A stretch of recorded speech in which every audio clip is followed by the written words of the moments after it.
It now gives me great pleasure to introduce the Minister for Home Affairs and for Cybersecurity, the Honourable Claire O'Neill.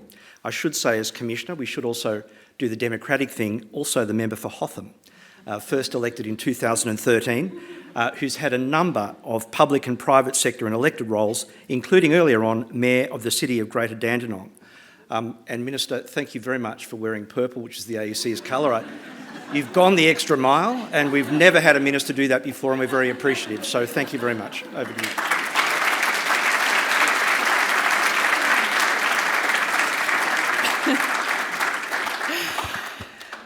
Well, thank you so much, Tom, and thanks for the props on my outfit. I really appreciate that. We obviously talked earlier in a very appropriate manner. I want to just join Genevieve. What a beautiful acknowledgement of country that you gave us there, and really important to just contrast and think about the efforts we're making towards reconciliation and the hard work that a lot of Australians are doing of First Nations heritage and otherwise to try to move this issue forward. And in that spirit, I join you in acknowledging the Ngunnawal and Ngambri people who have been traditional custodians of Canberra now for 50,000 years.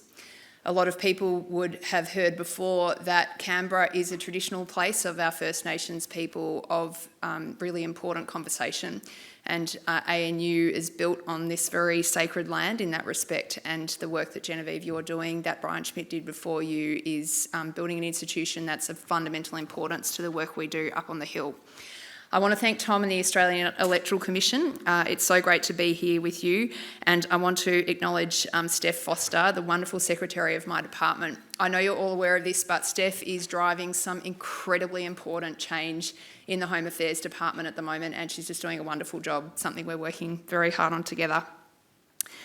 And I want to acknowledge all of you as well. I did not fully appreciate the room full of peak democracy nerds that I would be with today in this room, and I just feel so at home. Like, this is absolutely my natural environment. I'm a politician, so I absolutely love elections. And I know a lot of Australians don't share that view with me, and I completely get why.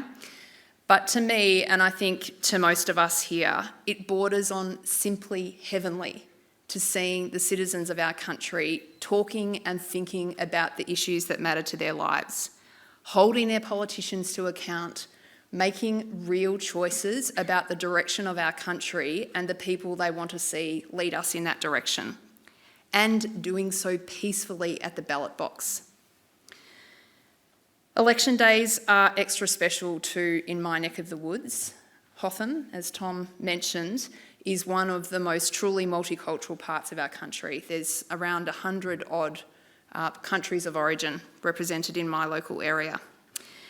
And so the streets of my electorate absolutely pulse with the life and diversity of all of these different people who come from all of these different cultures. Thousands of the people that I represent in federal parliament come from countries where fascism, nepotism, corruption, violence and oppression are part of their everyday experience of being governed. So for many people that I represent, they don't resent going to the vote. They don't represent the ballot box when they need to go to it. Every election day, I get this unbelievable privilege of meeting new Australian citizens who are voting in their first time in their lives. And usually when I meet these people, they cannot wipe the smile off their faces. Some of them will bring their whole family with them, and the family will dress up beautifully to commemorate this amazing experience in the life of their journey. They know what it means to not have the choices that those of us who are Australian born in this room mostly take for granted. And now they get to live in one of the most successful democracies in the entire world. So they know better than you and me that democracy isn't an inevitability. It is not a natural state of order. The simple act of going to vote for our leaders is something that most of the world's population do not get access to. And for those of us that live in a full democracy like Australia, that's even more rare. Just 8% of the world's population live in countries that we could describe as a full democracy. Australia's democracy in particular is very special and very unique. We are the 6th oldest democracy in the world. Most Australians would have no idea about that. And we were pioneers in so many ways, pioneers in giving women the right to vote and the very first in the world to extend women with the opportunity to run for Parliament. What an enormous source of pride that is for me. We are amongst a fairly small number with compulsory voting. We're pioneers in the secret ballot, in preferential voting, and we're pioneers because South Australia was the very first place in the world to have a permanent independent electoral commission. And from that pioneering move, we have created one of the world's most finest, non-partisan, professional electoral administrations, devoid of political interference, that we see today exemplified in the modern Australian Electoral Commission. We've made mistakes in our democracy too, and we've been able to correct them, notably the early and prolonged disenfranchisement of First Nations people. So our democracy is successful in part because it lives and it breathes. Our democracy matters, it is precious, and it is something that every Australian needs to understand and feel that sense of pride that you and I do in. Now, when I look at the decades ahead, we have got some really significant challenges on the horizon. And I've said before, if I could be any country in the world facing into what the coming decades have for us, whether it's climate change, whether it's geopolitical tension or other issues, I would pick Australia every single day of the week. But the decades ahead are going to be more precarious. Our government has said we face into the most difficult geostrategic circumstances that Australia has confronted since the end of the Second World War. That's a pretty big deal. So it means that the choices we make in the coming decades are going to carry heavier consequences, and I think we can afford to make fewer errors than we have in the past. Our best asset going into this critical period is the quality and tone of our democracy. And I want to talk to you today about two things that I'm concerned about in terms of trying to erode and disrupt the success of that democracy. The first is about the immense damage that social media today is having on our political system. And the second is related. It's about social cohesion and how tears in our social fabric are starting to normalise fundamentally anti-democratic behaviour, and we have to stand up and call that out. Social media came of age at a moment that most people would look back on and think of as technological utopianism. We saw this new technology. At worst, it looked like something fairly innocuous, a way we might use to look up our high school friends and see what they were up to. At best, we saw a profound new way for people around the world to make meaningful human connections. But what we've seen instead is something quite the opposite. What we've seen instead is a large-scale tool which is driving polarisation and entrenching binary views and values that we see all the time today in the way that Australian politics is conducted. Misinformation has always been a part of democratic life, but not like today. Social media allows misinformation to spread at warp speed with a scale and intensity that we've never seen before in human history. And there is plenty of evidence to show that lies spread faster and further than the truth. Democracy has always been at its heart about the constructive contest of ideas. That doesn't happen in those social media echo chambers, which are designed not to challenge and grow our human perspective and experience, but to affirm and narrow pre-existing views. Social media is degrading our democracy and dividing us at the very time when we need to be united. And it's no chance that the recent rise that we have seen all over the world in populism is correlated with the introduction of social media.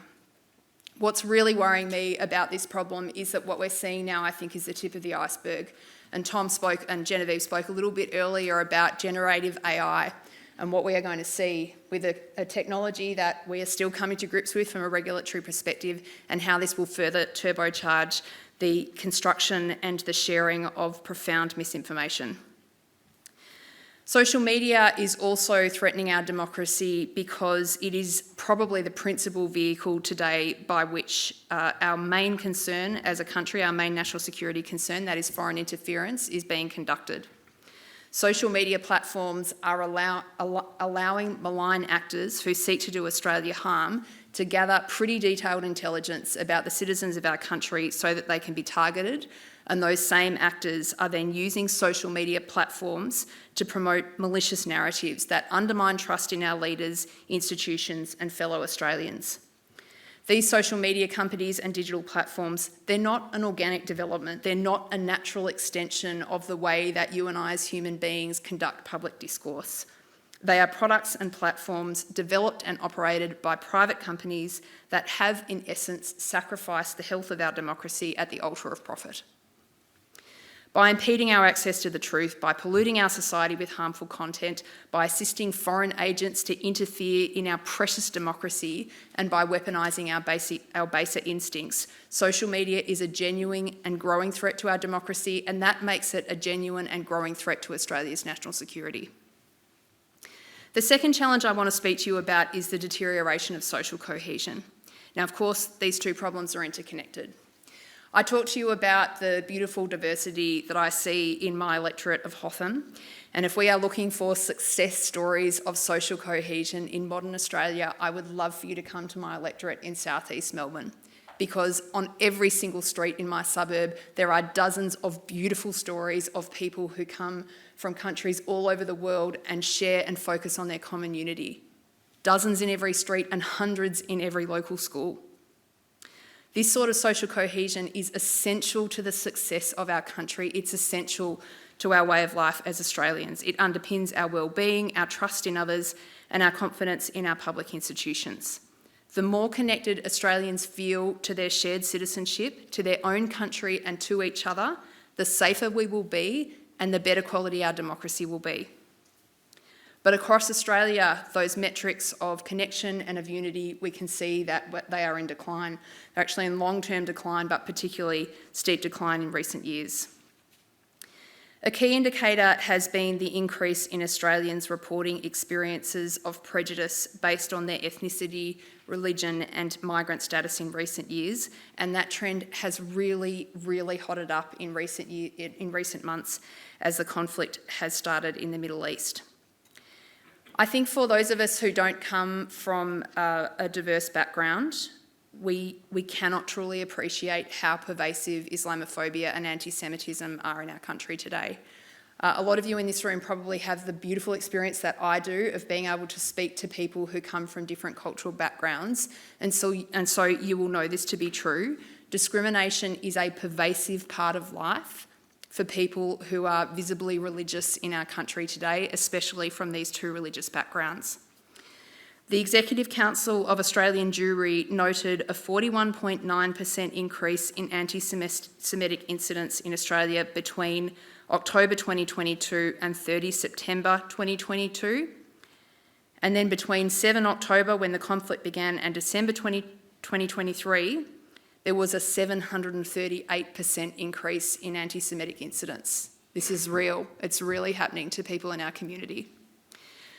When I look at the stats around the Islamophobia incidents in Australia, the Islamophobia Register found that there was a 13-fold increase in Islamophobic attacks in just the 7 weeks following the October 7 attacks in Israel.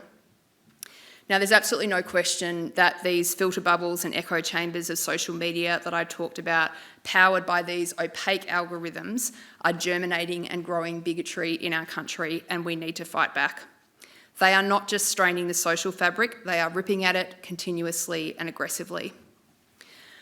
I've spent, as you would hope and expect, a lot of time with my communities talking to them about what their experience is and how this feels to be discriminated against in one of the most beautiful democracies and the most beautiful diverse countries in the world. And the stories are very jarring and very shocking. For Anglo-Australians, most of us can't imagine being racially abused or spat on a train. But this is not an uncommon experience for women in our country who wear a hijab every day. And when I talk to Jewish Australian citizens who I represent, they tell me that this is the most fearful time they've ever experienced living in our country. They say that they feel genuinely scared when they drop their children off at childcare every day.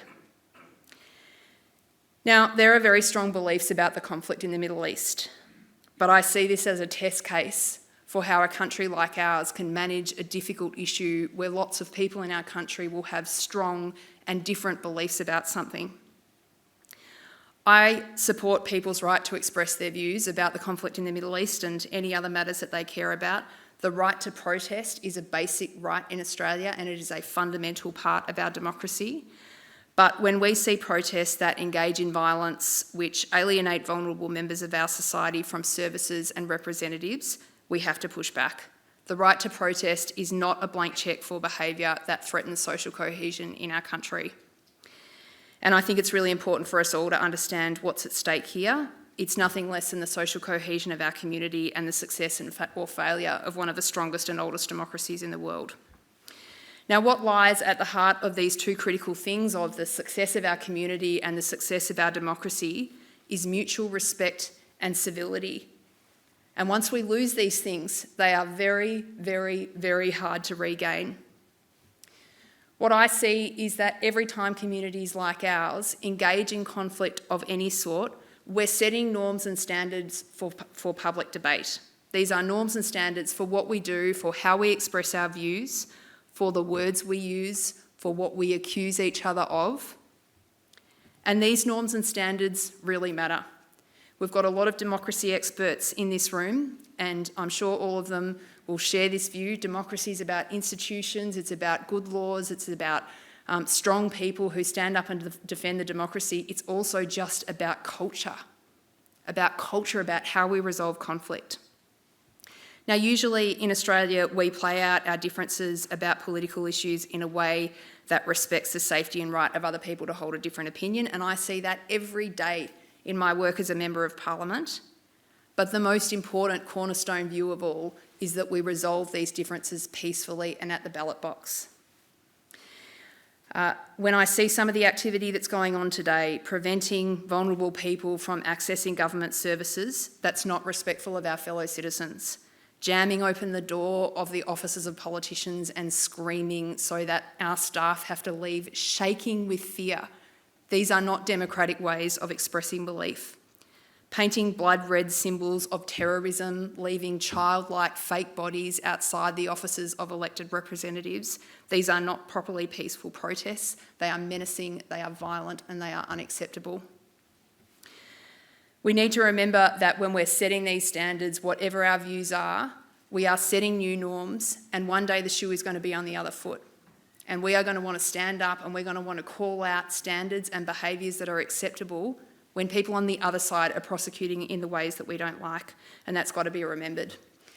I've spoken a bit about my community, and one of the things that I want you to know is that I represent a lot of people in Parliament who know what it looks like not to resolve your differences at the ballot box.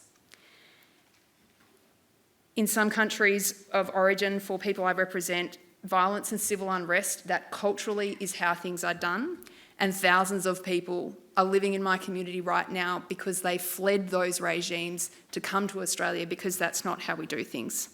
So that's what we're playing with here. In my view, it's incredibly serious, and why leaders like the people in this room need to stand up, need to talk about what's acceptable, and most of all, need to take action. So let me speak a little bit about what our government is doing about some of these very, very deep and serious issues that we're confronting. I want to first call out the Electoral Integrity Assurance Task Force, which Tom spoke a little bit off the top there. Probably for most of us in this room engaged in this area of work, we're a little bit familiar with the work Tom does at the Electoral Commission.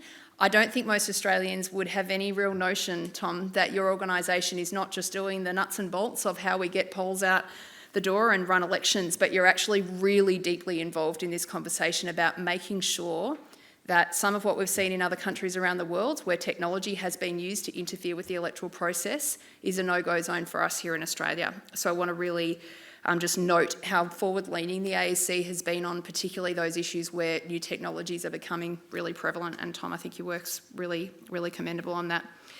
The politicians on the Hill, of course, we're doing some really important things about this set of issues as well. The Minister for Communications, Michelle Rowland, is at the moment legislating powers for the Australian Communications and Media Authority to enable them to hold digital platforms to account for the first time for the spread of mis and disinformation. And this is a really important move because we are moving away from a world where providers of these big digital services can pretend that they have no responsibilities for the content that's on their platform. That is not a viable position going forward, and we need to start to build rules around how these companies engage that make them take responsibility. Ministers Rowland and Minister Stephen Jones have also led work to establish a really significant inquiry into how we're going to make social media companies more accountable and transparent. The Attorney-General is drafting new hate speech laws which will impose criminal penalties for serious instances of vilification because of a person's race, sexuality, gender, disability or religion, and this is in addition to those laws you're probably aware of that passed last year, which criminalised the Nazi salute and the public display and trade in Nazi hate symbols, something I'm sure most of us never thought we'd have to do in the Australian context. And we're doing some really important things in Home Affairs as well, some work that Jenny Whelan down the front here is leading within our department. So inside Home Affairs, when we were elected to government, we set up a new unit called the Strengthening Democracy and Social Cohesion Task Force.